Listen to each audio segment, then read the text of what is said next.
ससुराल का बजट। नीता और सुनीता देवरानी जिठानी थी। नीता जो कि जिठानी थी, उसके 2 बच्चे थे और सुनीता की एक बेटी थी। नीता का पति नीलेश एक दुकान चलाता था और सुनीता का पति सोमेश एक कंपनी में काम किया करता था। सास ससुर देवरानी जेठानी पति और बच्चों सहित ये एक बड़ा लेकिन सुखी परिवार था। लेकिन कहते हैं ना भैया, सुखी परिवार के सुखों को नजर बहुत जल्दी लग जाया करती है। तो हुआ कुछ ऐसा कि इस बड़े परिवार के पड़ोस में एक छोटा परिवार रहने आ गया और फिर इनके परिवार को पड़ोस की गाड़ी की नजर लगी। क्या हुआ, नहीं समझे? तो आइए अभी आपको समझाते हैं। अरे बहन जी, इतनी धूप में कहाँ जा रही हैं आप? सूरज बिल्कुल सर पर चमक रहा है, बीमार हो जाएंगी। अरे वो बच्चों के स्कूल से आने का टाइम हो गया है ना, उन्हें ही लेने जा रही हूँ। अच्छा, लगता है आप रिक्शा से लेकर आती है बच्चों को। ना बाबा ना, मैं तो इतनी धूप में बाहर जाने के बारे में सोच भी नहीं सकती। मैं तो बच्चों की छुट्टी होने के 5 मिनट पहले निकलती हूँ और 15 मिनट में गाड़ी से उन्हें लेकर आ भी जाती हूँ। रिक्शा से कम आधा घंटा लग जाता होगा ना आने जाने में। आधे घंटे से भी ज्यादा लग जाता है, लेकिन क्या कर सकते हैं, हमारे पास गाड़ी नहीं है ना। अरे तो कहो ना भाई साहब से कि एक गाड़ी खरीद ले। आजकल ऐसा कौन है जिसके पास गाड़ी ना हो। और देखो, गाड़ी ना आज के समय में ज़रूरत हो गई है। हाँ, ठीक कहती हो। अच्छा मैं चलती हूँ, लेट हो जाएगा। अगले दिन सुनते हो, अब बस बहुत हो गया। आखिर कब तक हम बस और रिक्शा में सफर करते रहेंगे? अरे एक दिन दोपहर के 2 बजे तपती धूप में रिक्शा में बैठकर तो देखिए। रिक्शा में बैठकर कैसा लगता है आपको पता चल जाएगा। आपका क्या है, सुबह सुबह ऑफिस पहुंच जाओ और दिन भर एसी की ठंडी हवा खाओ। हाँ पापा, मम्मा बिल्कुल ठीक कह रही है। हमें भी रिक्शा में बैठने में बहुत शर्म आती है। आप ले लो ना एक गाड़ी। हाँ हाँ, गाड़ी तो 20 रुपए किलो सब्जी मंडी में बिक रही है ना। 2-4 किलो खरीद कर तुम लोगों को दे दूंगा। बेटा, गाड़ी पड़ोसियों की टशन नहीं, अपना बजट देखकर खरीदी जाती है। 8-10 लाख रुपए मेरे पास तो है नहीं, जिसके पास हो वो खरीद ले। अरे ठीक ही तो कह रही हैं भाभी। सारी दुनिया ऊपर उठ रही है और एक हम है 10 साल से जस के तस बने हुए हैं। थक गई हूँ मैं भी मिसेस वर्मा के ताने सुन सुनकर। किट्टी में जाओ तो एक बात के बीच में वो 10 बार गाड़ी का नाम लेती है। मुझे क्या समझ में नहीं आता, आखिर वो गाड़ी गाड़ी कहकर किससे सुनाती है। हमारे पास गाड़ी नहीं है ना, बस मेरी कमजोर नस मिल गई है उनको। उसे दबा दबा कर मेरे दर्द का पूरा मजा उठाती हैं वो। अब बहुत हो गया, मैंने भी सोच लिया है।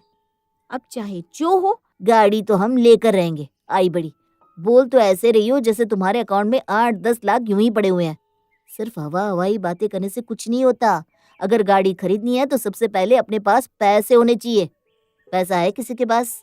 नहीं ना, तो बस बात खत्म। क्या पप्पा, सारी दुनिया लोन लेकर कहाँ से कहाँ पहुँच गई।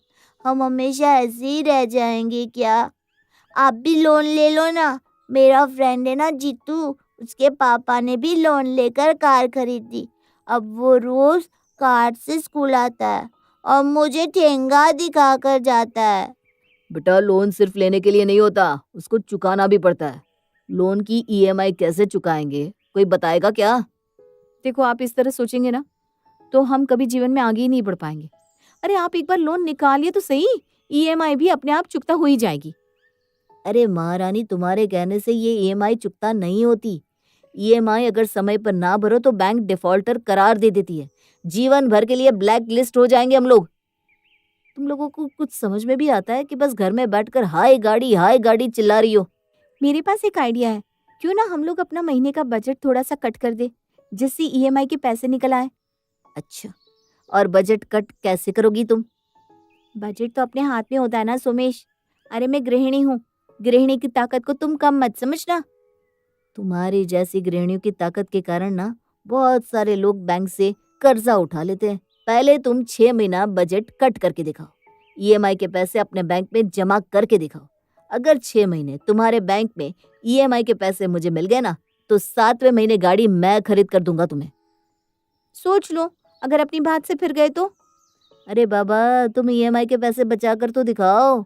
मुझे गाड़ी खरीदने में कोई समस्या नहीं है। क्यों भैया, मैंने कुछ गलत कहा? अरे नहीं नहीं, अगर ये लोग गाड़ी की ईएमआई का पैसा घर खर्च से निकाल सकती हैं तो हमें गाड़ी खरीदने में भला क्या दिक्कत होगी? मैं भी खुशी खुशी गाड़ी खरीदने के लिए तैयार हो जाऊंगा, लेकिन फिलहाल एक्स्ट्रा बर्डन लेने की मुझ में ताकत नहीं है। अरे भाभी बोलिए ना, हम दोनों मिलकर चाहे तो महीने का बजट आराम से कट कर सकते हैं। हाँ, बिल्कुल ठीक कह रही हो सुनीता। हम दोनों बजट में से ही पैसा बचाकर ईएमआई का इंतजाम कर लेंगे। आप लोग चिंता मत करो, सब कुछ ठीक हो जाएगा। अरे सबके सामने हमने कह तो दिया कि हम बजट कट कर देंगे, लेकिन बजट में कट क्या करेंगे? सबको भरपेट खाना देने का इरादा नहीं है क्या? अरे दीदी आप बस देखते जाओ, मैंने सारा प्लान सोच लिया है। देखिए, हमारे घर में रोजाना 4 लीटर दूध आता है। आज से बस 2 लीटर दूध ही आएगा, उसमें 2 लीटर पानी मिला लेंगे हम। अब इस 4 लीटर दूध से आराम से सारा काम हो जाएगा। क्या? पानी मिला दूध? अरे बच्चे भी दूध पीते हैं, फिर ऐसे कैसे? अरे भाभी, बिन पानी का दूध पीकर कौन सा हमारे बच्चों की सेहत बनी हुई है? पहले से सूखे पापड़ ही तो दिखते हैं। हाँ रे, बात तो तेरी ठीक ही है। वैसे भी 2 लीटर दूध की बचत ही हो जाएगी। हम लोग 3 बच्चों का मिलाकर हर महीने 6,000 ट्यूशन फीस भरते हैं। अगर हम बच्चों की ट्यूशन छुड़ा देना तो 6,000 की सीधी बचत हमारे हाथ में आ जाएगी। अरे लेकिन बच्चों का ट्यूशन छुड़ा दोगी तो वो पढ़ेंगे कैसे? क्या भाभी, जो बच्चे ट्यूशन नहीं पढ़ते वो पढ़ाई नहीं करते क्या? इन तीनों बच्चों को समझा दो कि अगर गाड़ी चाहिए ना तो खुद से पढ़ाई करना शुरू कर दे, वरना गाड़ी का सपना भूल जाए। बात तुम्हारी ठीक है। ट्यूशन लगाकर भी उनके नंबर में कोई खास अंतर तो आ नहीं रहा। छुड़वा देते इनका ट्यूशन। कुछ देर हम लोग ही देख लिया करेंगे, और क्या। हम्म, ट्यूशन के अलावा मैंने सोचा है कि इन तीनों की ताइक्वांडो क्लासेस भी बंद करवा देते हैं। अरे महीने का 10,000 इनके ताइक्वांडो में खर्च हो जाता है। फिर भी पड़ोस वाले गुप्ता का लड़का कूट कर चला जाता है इन लोगों को, और ये आपस में ही ताइक्वांडो दिखाते रहते हैं। सही बात है। जो ताइक्वांडो मोहल्ले में रहने वाले उस छुटकी से लड़के से इनकी रक्षा नहीं कर सकता, उसे सीख कर भी क्या फायदा। छुड़वा ही देते हैं। ठीक है, ताइक्वांडो का खर्चा भी कम हो गया। और कोई खर्च हम कम कर सकते हैं क्या? भाभी, दाल और सब्जी का खर्चा भी ना बड़े आराम से कम हो सकता है। अरे क्या जरूरत है इतनी गाढ़ी दाल बनाने की? अब से ना बिल्कुल पतली दाल बनेगी। इतनी महंगी सब्जियां हो रही हैं, सब्जियों का बजट भी कम कर दो। 250 ग्राम सब्जी और आधा किलो आलू डालो तो सब्जियों का बजट अपने आप कम हो जाएगा। अरे वाह सुनीता, तुमने तो बड़ी आसानी से 25,000 बचा दिए। मुझे लगता है इतने पैसों में तो गाड़ी की ईएमआई निकल ही आएगी। लेकिन 1 महीना बचाने से कुछ नहीं होगा। हमें 6 महीने तक ये पैसे बचा कर दिखाने होंगे, तभी ये दोनों भाई गाड़ी खरीदने के लिए तैयार होंगे। जैसा नीता और सुनीता ने तय किया था, अगले ही दिन से वो दोनों बजट में कटौती करना शुरू कर देती हैं। मम्मी जल्दी करो, ट्यूशन का टाइम हो रहा है, हम ट्यूशन के लिए लेट हो जाएंगे। अरे कोई लेट नहीं हो रहा, तुम तीनों की ट्यूशन क्लासेस बंद करवा दी है हमने। लेकिन क्यों? ट्यूशन बंद कर दोगे तो हम पढ़ाई कैसे करेंगे? बेटा, स्कूल में मैडम पढ़ाई कराती है ना, जो भी डाउट हो अपने स्कूल टीचर से पूछ लिया करो। गाड़ी में बैठना है ना मेरी राजकुमारी को। बैठना है मम्मी। हाँ तो बेटा, आज से सेल्फ स्टडी की आदत डाल लो, तुम्हारे लिए वही अच्छा होगा। गाड़ी में बैठने के लालच में तीनों बच्चे खुशी खुशी अपनी ट्यूशन और ताइक्वांडो क्लासेस का बलिदान दे देते हैं। बच्चे तो खुशी खुशी ट्यूशन और ताइक्वांडो छोड़ने के लिए तैयार हो गए थे, लेकिन बच्चों को घर में बिठाने के बहुत सारे साइड इफेक्ट होने वाले थे। इसके बारे में अभी तक नीता और सुनीता ने सोचा भी नहीं था। दोपहर के 3 बजे। अरे बहू, तुम दोनों को पता है ना, मुझे रात में ठीक तरह से नींद नहीं आती। दोपहर के समय जरा सी आंख बंद की थी, लेकिन तुम्हारी ये वानर से ना आंख बंद होने दे तब ना शोर मचा मचा कर पूरा घर सर पर उठा रखा है तीनों ने। माँ जी, बच्चे हैं, घर पर रहेंगे तो थोड़ा तो शोर शराबा करेंगे ही ना। तो आज ट्यूशन क्यों नहीं भेजा तुमने? आपको पता है माँ जी, गाड़ी खरीदने के लिए बजट में कटौती चल रही है, बस इसीलिए हम दोनों ने इनके ट्यूशन क्लासेस बंद करवा दिए हैं। अब स्कूल से आने के बाद ये लोग पूरा समय घर पर ही रहने वाले हैं। अब छोटे बच्चों को कितनी देर कोई बांध कर रख सकता है? खेलने दीजिए ना। अरे भाड़ में गया तुम्हारा बजट, पूरा दिन शोर मचाएंगे ये लोग। मुझसे इतना शोर बर्दाश्त नहीं होता। ऐसा करो, इन्हें बाहर खेलने के लिए भेज दो, कह दो घर में शोर ना मचाए। सास के कहने पर नीता और सुनीता तीनों बच्चों को घर से बाहर खेलने के लिए भेज देती हैं। दोपहर के 3 से लेकर शाम के 6 बजे तक खेलने के बाद बच्चे घर आकर धमा चौकड़ी मचा रहे थे। रात को 8 बजे खाना लग गया है माँ जी, खाना खा लीजिए। अरे बहू, ये कैसी सब्जी बनाई है तूने? गोभी आलू की सब्जी में गोभी तो नजर ही नहीं आ रही, आलू ही आलू दिखाई दे रहे हैं बस। ऐसा तो कुछ भी नहीं है मम्मी जी, खाना तो बहुत ही टेस्टी बना है। पता नहीं आपको ऐसा क्यों लग रहा है। मैंने और भाभी ने डिसाइड किया है कि हमें थोड़ा सा हाथ खींचकर महीने का बजट चलाना चाहिए। अब तो घर में यही नियम बन गया था। एक वक्त घर में रोजाना पानी जैसी दाल बनती और दूसरे वक्त बनती सब्जी कम आलू ज्यादा वाली तरकारी। घी ये कहकर बंद कर दिया था कि घी खाने से कौन से फायदे होते हैं, भाई बीमारियां ही बढ़ती हैं। कुल मिलाकर नीता और सुनीता हर वो जतन कर रही थी जिससे कि घर में 4 पैसे बचाए जा सके। अरे माँ जी, ये चाय के समय आप कहाँ जा रही है? चाय बनकर तैयार है, चाय पीकर तो जाइए।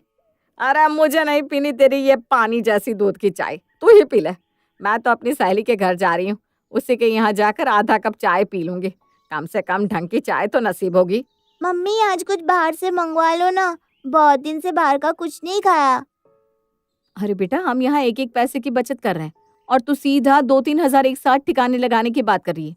गाड़ी में नहीं बैठना क्या? देख, जब गाड़ी आएगी ना तो हम सब उसमें बैठकर आराम से बाहर होटल में खाना खाने चलेंगे, ठीक है? ठीक है मम्मी। नीता और सुनीता को बजट की डोर खींचे हुए लगभग 3 महीने होने को आए थे। पिछले 3 महीने से ट्यूशन बंद होने के बाद मुश्किल से ही उन्होंने कभी किताब खोलकर कुछ पढ़ा था। इसी बीच बच्चों की यूनिट टेस्ट पढ़ते हैं, जिनके खत्म होने के बाद स्कूल से पीटीएम का नोटिस आता है। मुझे समझ में नहीं आ रहा, अचानक से तीनों बच्चों को क्या हो गया है? उनकी परफॉर्मेंस बिल्कुल नीचे आ गई है। अरे ऐसा क्या हो गया है कि आजकल ये बिल्कुल पढ़ाई में मन नहीं लगा रहे हैं? आप चिंता मत करिए मैम, आपको आगे से शिकायत का कोई मौका नहीं मिलेगा। गलती शायद हमारी है, हम बच्चों पर थोड़ा कम ध्यान दे पा रहे हैं, लेकिन अब से ना हम बच्चों पर पूरा ध्यान देंगे। अगले यूनिट टेस्ट में बच्चों की परफॉर्मेंस इम्प्रूव जरूर होगी। पीटीएम में हुई बातों के कारण नीता और सुनीता का मूड थोड़ा अपसेट हो गया था। ठीक ही तो कहा था टीचर ने। पिछले 3 महीने से स्कूल से आने के बाद वो तीनों पूरा पूरा दिन सिर्फ खेल ही तो रहे थे। बड़ी मुश्किल से डांट डपटने के बाद वो कुछ देर के लिए किताब लेकर बैठते भी तो किसी तरह सिर्फ होमवर्क कंप्लीट करते और फिर से या तो आपस में खेलने लगते या फिर झगड़ने। घर पहुंचकर, अरे माँ जी, क्या हो गया आपको? ऐसे जमीन पर क्यों बैठी हैं? अरे बहू, क्या बताऊं, आज तो मेरे जोड़ों में इतना दर्द है कि मुझसे हिला भी नहीं जा रहा। तू मुझे डॉक्टर के पास ले चल बेटा, ऐसा लग रहा है कि ये हड्डियां चटक जाएगी जैसे। सास की बात सुनकर नीता और सुनीता भागते हुए उन्हें डॉक्टर के पास ले जाती हैं। अरे माताजी, ऐसा क्या खा लिया आपने जो आपका यूरिक एसिड इतना ऊपर पहुंच गया? प्रोटीन वाली चीजों से आपको बहुत दूर रहना है। हरी सब्जियां और ताजे फल खाइए। डॉक्टर साहब, हमारे घर में तो कुछ ज्यादा तला भुना बनता भी नहीं है। हमारे यहाँ तो नियम से दाल और सब्जियां ही बनती है। अरे तो दाल से ही तो इनको समस्या है। इन्हें दाल बिल्कुल मत दीजिए, उसकी जगह हरी पत्तेदार और ताज़ी सब्जियां खिलाइए। आलू, चावल और मसालेदार भोजन से दूर रखिए। अरे डॉक्टर साहब, जो चीज़ आपने नहीं खाने को बताई है ना, पिछले 3 महीने से दिन रात वही खा रही हूँ। फल तो घर में आते ही नहीं। हमारे यहाँ सब्जियों में सब्जी तो सिर्फ नाम के लिए डलती है, बाकी सिर्फ आलू ही आलू होता है उसमें, और दूसरे वक्त के खाने में सिर्फ दाल और चावल होता है। और हमारे घर में छोटे छोटे बच्चे पानी मिला दूध पी रहे हैं। आप ही बताइए, क्या ये सब सही है? देखिए, मैं नहीं जानता कि आपकी ऐसी क्या मजबूरी है जो आप इस तरह का भोजन खा रहे हैं, लेकिन बस इतना ही कहूँगा कि अगर दूध खरीदने में कोई समस्या है तो आप कम दूध पिलाएं, वो ठीक है, लेकिन पानी मिला दूध पिलाने की तो कोई भी डॉक्टर आपको सलाह नहीं देगा। घर पहुंचने पर, क्या हुआ मम्मा, आप लोग कहाँ चले गए थे? तुम्हारी दादी की तबीयत खराब थी ना बेटा, उन्हें लेकर डॉक्टर के पास गए थे। मम्मा, मुझे भी तो 2 हफ्ते से खांसी जुकाम है। मुझे भी डॉक्टर को दिखाने के लिए नहीं ले गए, फिर दादी को क्यों लेकर गए? अरे बेटा, खांसी जुकाम तो तुम्हें रोज ही हो जाता है, कितने डॉक्टर को दिखाएंगे हैं? मैं तो तंग आ गई हूँ डॉक्टर की फीस भरते भरते। खांसी जुकाम ना अपने आप ठीक हो जाता है बेटा। चल, मैं तुझे काढ़ा बनाकर पिलाती हूँ। नीता भाभी, सुनीता, आप लोगों के लिए बहुत अच्छी खबर है। कल मैं और भैया गाड़ी के लोन के लिए बात करने बैंक जाने वाले हैं। आप दोनों ने तो कमाल ही कर दिखा। जितना पैसा हमने आपसे 6 महीने में जमा करने के लिए कहा था, आप दोनों ने तो 3 महीने में ही जमा करके दिखा दिया। भाई आप लोग तो गाड़ी डिजर्व करते हैं, मानना पड़ेगा। बिल्कुल ठीक कहा बेटा तूने। गाड़ी के लिए पैसा जमा करने के लिए इन दोनों ने बहुत कुर्बानियां दी है। अरे अपने बच्चों की सेहत और पढ़ाई के साथ खिलवाड़ करना हर औरत के बस का थोड़ी ना होता है। ये क्या कह रही है माँ जी आप? क्यों? क्या हुआ? सच सुनने की हिम्मत नहीं है क्या? गाड़ी तो तुम जरूर खरीदो बेटा, लेकिन पहले ये भी जान लो कि ये गाड़ी तुम किस कीमत पर खरीद रहे हो। इस गाड़ी के बदले में तुम क्या दाव पर लगा रहे हो ये जानना तो बनता है ना। इस गाड़ी की किस्त के लिए पैसा जमा करने के लिए तुम्हारी पत्नियों ने बच्चों के ट्यूशन और ताइक्वांडो क्लास बंद करवा दी। ट्यूशन बंद हो जाने के कारण तीनों बच्चों के एग्जाम में इतने कम नंबर आए हैं कि फेल होते होते बचे हैं तुम्हारे बच्चे। पूरा दिन ये मोहल्ले में धमा चौकड़ी मचाते हैं, जिसके कारण आस पड़ोस के लोग भी अब शिकायत लेकर घर आने लगे हैं। बच्चों को जो दूध पीने के लिए दे रहे हैं ना, उसमें आधा पानी होता है। घर में ना ढंग की चाय मिल रही है ना खाना। दाल खा खा कर मेरा यूरिक एसिड इतना बढ़ गया कि दर्द से मेरी जान निकल रही है। बच्चों को हर 5 से 7 दिन में खांसी, जुकाम और बुखार हो जाता है। तुम लोगों ने कभी सोचा क्यों हो रहा है ऐसा? अरे बेटा, जब ढंग से खाना पीना नहीं मिलेगा तो इनकी इम्यूनिटी तो कमजोर होगी ही ना। तुम्हारे बच्चे अंदर से कमजोर हो रहे हैं। पैसे बचाने के लिए ना तुम उनके लिए फल लाते हो, ना कोई हरी सब्जी उन्हें खाने दे रहे हो। दाल में भी पानी मिला रखा है और दूध भी पानी वाला। क्यों खिलवाड़ कर रहे हो अपने बच्चों की सेहत के साथ? सिर्फ इसलिए कि तुम्हें दुनिया को दिखाने के लिए एक गाड़ी अपने दरवाजे पर लाकर खड़ी करनी है। अरे क्या गाड़ी में बैठकर दुनिया को अपनी रईसी दिखाना इतना जरूरी है कि तुम बूढ़ी माँ तो छोड़ो, अपने बच्चों की सेहत से भी कॉम्प्रोमाइज करने को तैयार हो गए? अब ठीक कहती है माँ जी, अंधी हो गई थी मैं गाड़ी की लालच में। मुझे नहीं चाहिए ऐसी गाड़ी जिसके लिए मेरे बच्चों को खाने में आधा पानी डाल कर खिलाना पड़े। ठीक कहा भाभी आपने, मुझे भी नहीं चाहिए गाड़ी। हमारे बच्चों का जीवन और इस घर की खुशियाँ गाड़ी से बहुत ज्यादा जरूरी है। नीता और सुनीता को अब अकल आ गई थी और इस तरह एक बार फिर मिडिल क्लास फैमिली की गाड़ी में बैठने के अरमान आंसुओं में ही बह गए।